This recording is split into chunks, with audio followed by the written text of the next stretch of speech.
आजची जी रेसिपी आहे ना खूप साधी सिंपल आहे आणि टिकणारी म्हणजे 5-6 दिवस. हो, आजचा झुणका हा तयार केलेला आहे. तो प्रवासात न्यायला किंवा तुमच्या मुलांना कुठे ट्रिपला जाणं असेल तर नक्की हा अशा पद्धतीने करून द्या. थोडीशी तब्येत व्यवस्थित नसल्यामुळे मी व्हॉइस ओव्हर केलं नाही 2 दिवस झालं. आज जरा बरं वाटत आहे, मी करत आहे. तर केलं आहे, तोंडाला सुद्धा चव नव्हती म्हणून हा झुणका तयार केला आहे बघा. दुधातील खूप सुंदर झालता. कांदा चिरायची गरज नाही किंवा जास्त साहित्य घालायची गरज नाही. एक 5-6 दिवस टिकणारा हा झुणका बनवायचा कसा. दूध घेतलं आहे, बेसन पीठ आहे, कोथिंबीर घेतली आहे बारीक कट करून, देशी कोथिंबीर, लसूण घेतलं, जिरे मोहरी घेतलं आहे, लसूण घेतला आहे थोडासा ठेचून, ऑप्शनली आहे.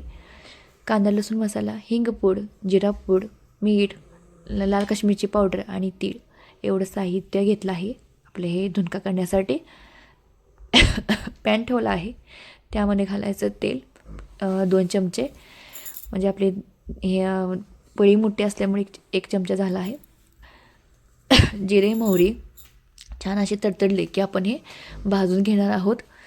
भाजले की ह्यामध्ये घालायचा लसूण, जो लसूण ठेचून घेतला आहे ते. लसूण नाही घातला तरी चालतो, तर घातला आहे. छान असं भाजून घ्यायचं. यामध्ये प्रवासाला जाणार असाल किंवा सहलीला रानामध्ये नेणार असाल किंवा घरामध्ये सुद्धा काहीतरी वेगळं खायचं असेल तर नक्की या पद्धतीने ट्राय करा.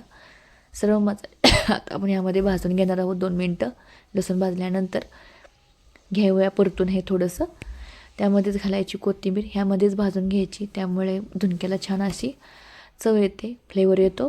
तर मसालासुद्धा भाजला आहे, तेलामध्ये भाजून घ्यायचा छान असा 2 ते 3 मिनटं. कोथिंबीरसुद्धा भाजून बारीक होते आणि सगळं भाजले की त्यामध्ये दूध घालायचं. तर दूध घातलं आहे, तुम्हाला सांगते जेवढं पीठ घेतले आहे तेवढंच, त्याच्यापेक्षा थोडंसं म्हणजे तिसरा पट असतो ना तेवढं दूध वापरायचं. म्हणजे पीठ आहे ते व्यवस्थित मावलं जातं आणि झुणका आहे तो एकदम सरसरीत तयार होतो. आपण ह्यामध्ये मीठ घातलं आहे अगोदरच, त्यामुळे मीठ घालायची गरज नाही वरून वगैरे. मी मसाल्यामध्येच घातलं होतं. आणि आता थोडं थोडं करून आपण आता हे बेसन पीठ ॲड करायचं. तेल मात्र थोडंसं जास्त वापरावं लागतं, कारण की ह्या झुणका तयार करताना. आणि थोडं थोडं करून मी तर पीठ घातलं आहे बघा, एकदम सळसळीत असा झुणका तयार होतो. गरम गरम भाकरीबरोबर खावा, चपातीबरोबर खावा किंवा कशा भाताबरोबर खाल्ला तरीसुद्धा खूप सुंदरच लागतो. असासुद्धा सुक्का झुणका खूप सुंदर लागतो बरं का. आणि टिकतोसुद्धा एक 4-5 दिवस, म्हणजे 5-6 दिवस टिकतो. तर 2-3 दिवस आमच्यात राहिला होता झुणका, सगळ्यांनी आवडीनं खाल्ला. घरामध्ये जास्त नसल्यामुळं एकदम सळसळीत असा जास्त टिकला होता झुणका आणि तोच आम्ही जास्त दिवस खाल्ला आहे हा. तर हे असं पीठ घातलं आहे त्यामध्ये आणि पीठ घालून असं मिक्सअप करून घ्यायचं. गाठी होऊन द्यायच्या नाहीत, एकसारखं हलवायचं म्हणजे गाठी होत नाहीत.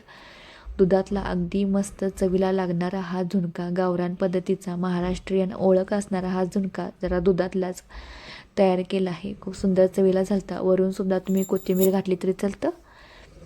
मी मसाल्यामध्ये घातल्यामुळं मी इथं घातली नाही. मसाल्यामध्ये घालूनसुद्धा वरून घातली तरीसुद्धा चालते, तरीसुद्धा छान चव देते.